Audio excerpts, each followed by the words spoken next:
தலை அஜித் இருக்கார்ல, அவர் வந்து எப்பவுமே இன்டர்வியூஸ், ப்ரெஸ் மீட், அது இது அவார்ட் ஃபங்க்ஷன் இப்படிலாம் வர மாட்டேங்கிறாரு. அதனால் அவரை வெளில பார்க்கவே முடியல.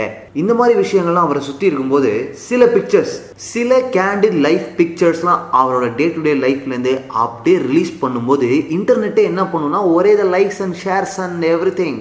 ஸோ அந்த வகையில் அஜித் அவர்களோட டெய்லி ரொட்டீன் லைஃப்லேருந்து நமக்கு கிடைச்ச பிக்சர்ஸ் அதை அப்படியே நம்மலாம் டவுன்லோட் பண்ணி வச்சுக்கிட்டு பத்திரமா பொக்கிஷமாக பாதுகாக்கிற ஃபோட்டோஸ் தான் இந்த video. First picture, this picture என்ன அப்படின்னா வேதாளம் படத்தோட ஷூட்டிங் ஸ்பாட்லேருந்து நமக்கு கிடைச்ச முதல் பிக்சர் அப்படின்னே சொல்லலாம். இந்த ஃபோட்டோ அப்படி ஃபேஸ்புக் பக்கம் தலை காட்டணும்னா எவ்வளோ வைரல் ஆச்சு அப்படின்றது வந்து நான் சொல்லி தெரிய வேண்டிய அவசியமே இல்லை.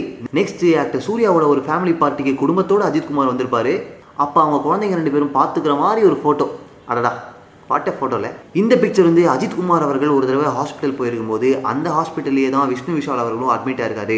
ஃபஸ்ட்டு சொன்னேன் இல்லையா, அஜித் வந்து அவ்வளோவா வெளிலே தலை காமிக்க மாட்டார். ஃபேன்ஸுக்கும் அவருக்கும் இருக்க இன்ட்ராக்ஷன்ஸே குறைஞ்சி போச்சு. இந்த மாதிரி பேச்சுகள்லாம் போயிட்டு இருக்கும்போது திடீர்னு ஒரு சர்ப்ரைஸ் மீட். இந்த ஃபோட்டோ பாருங்கள். ஆஹா, எப்போயாவது தாங்க இதெல்லாம் நடக்கும். அஜித் அவர்களுக்கு சமையல் பண்ணுறது, அதுவும் பிரியாணி பண்ணுறதுனா ரொம்ப பிடிக்கும் அப்படின்றது வந்து அவர் கூட ஒர்க் பண்ணவங்கலேருந்து, டெக்னீஷியன்ஸ்லேருந்து, ஆக்டர்ஸ்லேருந்து, ஆக்ட்ரஸ்லேருந்து எல்லாருமே சொல்லியிருக்காங்க. இது அப்படியே ஒரு ஹாட் நியூஸாக பரவிட்டே இருக்கும்போது தான் இந்த ஃபோட்டோ வந்துச்சு. விடுவோமா நாம, ஆக்கணும் ட்ரெண்டிங்காக.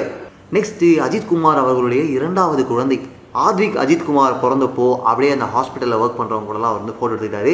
அடுத்தது வீரம் படத்தோட ரிலீஸ்க்கு முன்னாடி டேரக்டர் சிவாவும் அஜித்குமாரும் மொட்டை போட்டு ஒரு ஃபோட்டோ விட்டாங்க வெளில. நம்மளாம் என்ன நினச்சோம் அப்படின்னா வீரம் படத்தில் வரப்போகிற ஒரு கெட்டப் போல அப்படின்னு நினச்சோம். அப்புறம் தான் ஒரு வேளை வேதாளம் கெட்டப்புக்கான டெஸ்ட் ஷூட் தான் அடிச்சிருப்பாங்களோ அப்படின்னு தோணுச்சு. அவ்வளோதான், இந்த ஃபோட்டோவை பற்றி நான் தான் சொல்லணுமா என்ன? That's all. Thala and Thalaivar in a same picture. Oh my God, இந்த ஃபோட்டோ ஷூட் வந்து யாராலையுமே மறக்கவே முடியாது. பிகாஸ் ஆக்டர் அப்புக்குட்டி அவர்களுக்கு எக்ஸ்க்ளூசிவான ஒரு ஃபோட்டோ ஷூட் நடத்தி கொடுத்தாரு அஜித்குமார் அவர்கள்.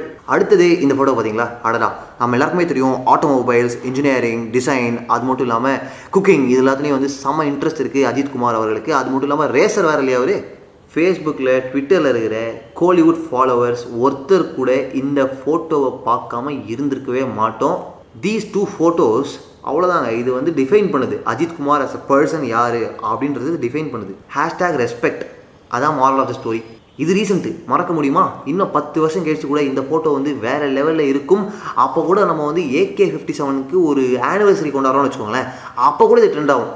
அந்த சின்ன மெக்கானிக் செட் ஃபோட்டோவுக்கு அடுத்து இந்த 2 ஃபோட்டோ வந்தாங்க. எப்படி இவருக்கு வந்து டைம் இருக்குது, எங்கே இந்த இன்டெலிஜென்ஸ்லாம் இவர் ஒழிச்சு வச்சிருந்தாரு, அது மட்டும் இல்லாமல் எவ்வளோ வருஷம் எப்படி கான்ஸ்டண்ட்டாக அந்த டெக்னாலஜி கூட டச்சிலே இருக்க முடியுது, எப்படி அப்டேட் பண்ணிகிட்டே இருக்காரு. It's shocking, it's surprising, I don't know how. தலை அண்ட் தலைவர் சேர்ந்த மாதிரி இருக்க ஃபோட்டோ வந்து ஒரு லெவல்னு வச்சுக்கோங்களேன். தலை அண்ட் தளபதி இருக்க மாதிரி இருக்க இந்த ஃபோட்டோக்கள் இருக்குது பாருங்கள், சூப்பர். ஃபஸ்ட்டு இருக்கிற ஒரு ஃபோட்டோ, அது வந்து வேலாயுதம் ஒரு பக்கம் ஷூட்டிங் போயிட்டுருக்கு, ஒரு பக்கம் மங்காத்தா ஷூட்டிங் போயிட்டுருக்கு. அங்கேருந்து வரார், வாட்ச் கிஃப்ட் பண்ணுறார். இந்த ஃபோட்டோவை வந்து பேனர்லாம் வச்சுருந்தாங்க, அந்தளவுக்கு வைரலாக போச்சு. அது கீழே இருக்கிறது பார்த்தீங்கன்னா பரமசிவன் ஷூட்டிங் அப்போ வந்து சிரிச்ச முகமாக ஒரு ஃபோட்டோ எடுத்துருக்காங்க பாருங்கள், அடடா. அண்ட் இந்த ட்ரிப், இந்த ஃபோட்டோஸ் வந்து யாராலையுமே மறக்க முடியாது. அவரே மறந்தாலும் மறக்கலாம், நம்மளால் மறக்க முடியாது. பிகாஸ் என்னதான் இன்ட்ரெஸ்ட் இருந்தாலும் பூனேலேருந்து சென்னை வரைக்கும் வண்டியிலே வர்றதா, எப்படி மென்டலாக ப்ரிப்பேர் ஆகிறீங்க, எப்படி மேனேஜ் பண்ணுறீங்க, எப்படி டைம் ஒதுக்குறீங்க, பேக் டு பேக் படங்களும் நடிக்கிறீங்க, அப்பப்போ இந்த மாதிரி விஷயங்கள்லாம் பண்ணுறீங்க. ஒன் மோர் டைம் சொல்லிக்கிறேன், #ரெஸ்பெக்ட். ஸோ இந்த மாதிரி எல்லா விஷயங்களையும் ஒரே நேரத்தில் பண்ணக்கூடிய தலை அஜித்குமாரை மீட் பண்ணுறதுக்கு ஒரு வாய்ப்பு கிடைக்குது அப்படின்னா நீங்கள் என்ன சொல்லுவீங்க அப்படின்றத கமெண்ட்டில் சொல்லுங்கள். என்ன பண்ணி என் பேர் ஆஷிக், என் ஊர் மதுரை. சென்னைக்கு ஏன் வந்தேன்னு தெரிஞ்சுக்கணுன்னா பிஹைண்ட் உட்ஸ் டிவிக்கு சப்ஸ்கிரைப்.